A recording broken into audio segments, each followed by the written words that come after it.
We are at Interket today, and we are a label manufacturer and printer. We produce labels for a variety of industries, from pharma to food to chemical, really a lot of industries. We have permanent labels and we have semi-permanent labels. The semi-permanent labels you can peel off whenever they are attached to something, and then you have the permanent labels, or when you attach it to something you can't get them off in one piece again. And within those two, of course, you have a wild variety of different ones. And you have ones that are specially made to be attached to tires, for tire manufacturers, for instance. And you have labels that are specially designed for really moist areas like bakeries and things like that. So they always will stick to the substrate, yeah.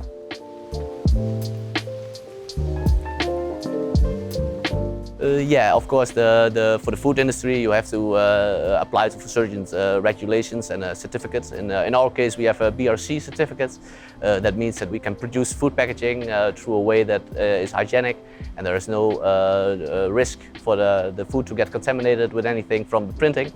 So yeah, we have to take care that we use the right clothes, hats, hair nets, for example, of course, and line release, line clearance are really important in that case. Also for pharma clients, that's really important. For instance, when you look at the other industries like chemical industries, that's a little less important, of course. But yeah, those producers like paint producers, they produce paint cans, and we make labels for those. Then it's really important that you have the right color. The label has to look flashy on the shelf. And yeah, those are the most important things for our customers, yeah.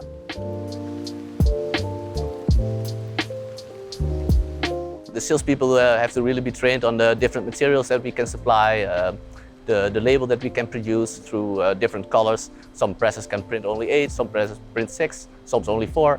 So that differs a lot, and yeah, the salespeople have to really know what they can sell and what they can't sell, yeah.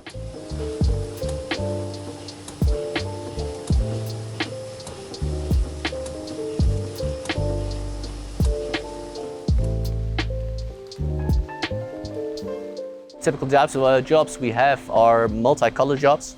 So jobs that are built up from the primary colors, the CMYK, and of course we print some client-related colors to that, Pantone colors. So we can print nearly anything really.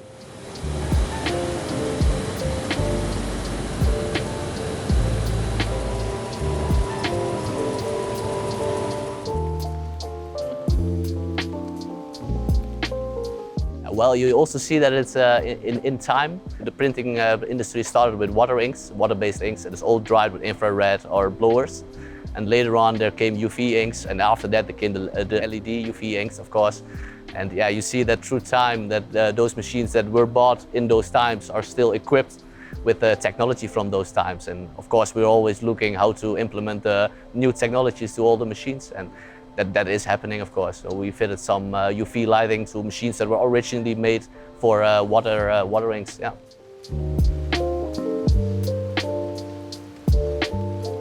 We're already printing with UV inks and drying with UV, and yeah, we had really good experience with that. And so yeah, LED was the next step up, and we knew from our experience that we could also dry LED inks using conventional lighting. So it was not that hard to start implementing LEDs and the LED inks that we also, together with our supplier, of course, are implementing here. Yeah.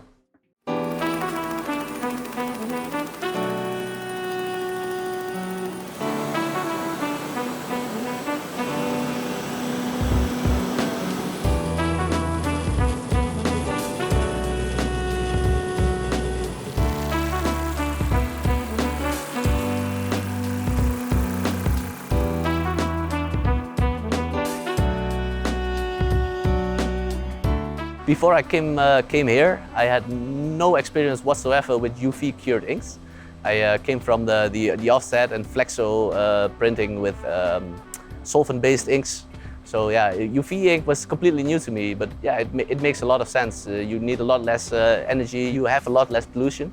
For instance, when you print with solvent-based inks, you have to have a way to treat the air that you pour out of the factory, of course. And also the difference between UV and UV LED, of course. Standard UV lighting you always need a blower, or you always need to take the air out of the factory, and that will always create under pressure, and that will always bring other challenges with it. So, and LED doesn't need that. So that's also another step forward in a way you don't need the installation behind that anymore. So it just gets easier, and that's one of the main advantages. Yeah.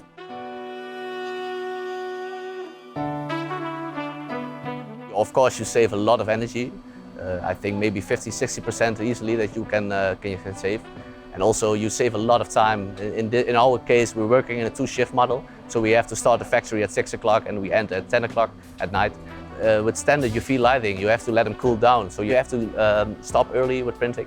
And in the morning, you will have to let it heat up first. So you will have to take 15 minutes or until half an hour to warm up. But LED is just right from the start, you can start. And also the lifespan of an LED light is way longer than a standard UV light. I've heard things about 10 to 20,000 burning hours for LED lighting, where conventional lighting, it will get weaker at 2,000 burning hours. Yeah.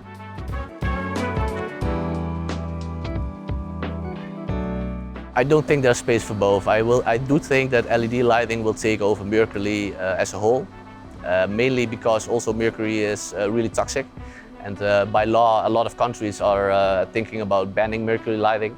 And I think at least here in the Netherlands, there are also words about that are going to ban it.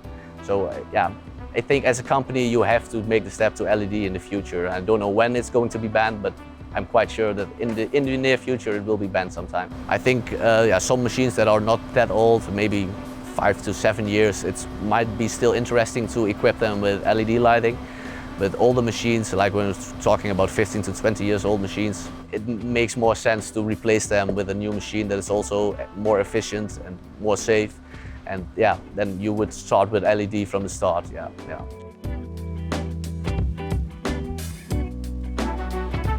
Yeah, well, we have a long-lasting relationship with IST. We have our conventional lighting systems are all from IST, and we had really good experience with that. So at first we asked IST what the possibilities were, because they are a big player in the market, of course.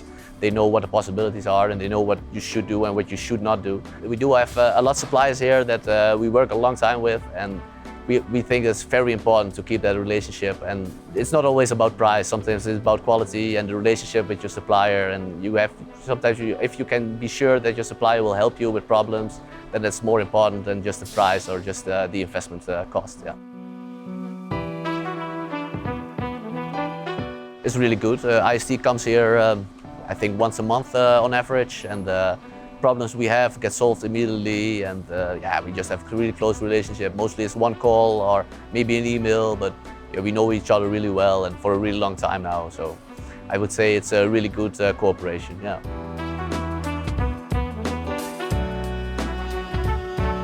Of course, those things are really important when you start with an investment plan, but in the end, it's about the goal that you want to reach, and if that goal takes an half a year longer, then I don't think you should only focus on that ROI of maybe 3 years for most companies. And you're doing something for the environment as well, and I don't think you can always put a price on that. And also the printers here, their health, I think that's really important. And when you get rid of under pressure by having lights that don't need any blowers attached to them, then yeah, you're also working on that. And it's hard to put a price on that, but all in consideration, it has a lot of value, I think, yeah.